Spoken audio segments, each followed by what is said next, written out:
നാലും അഞ്ചും ഘട്ടം തിരഞ്ഞെടുപ്പ് കഴിഞ്ഞപ്പോൾ കോൺഗ്രസ് നേതൃത്വം കൊടുക്കുന്ന ഇന്ത്യ മുന്നണിക്ക് ഒരു ബോധോദയമുണ്ടായി. ഇന്ത്യ മുന്നണി അമ്പെ പരാജയത്തിലേക്കാണ് കൂട്ടുകുത്തുന്നത്.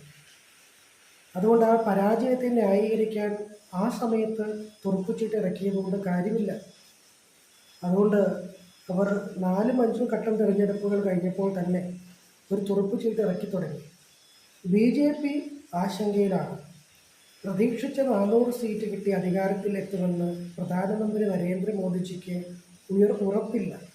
അതുകൊണ്ട് വികസന രാഷ്ട്രീയത്തെ പകറ്റിയ 1, 2, 3 തെരഞ്ഞെടുപ്പുകളെ അപേക്ഷിച്ച് ധ്രുവീകരണ രാഷ്ട്രീയം പയറ്റുന്നു എന്നാണ് അവർ ആരോപിച്ചത്.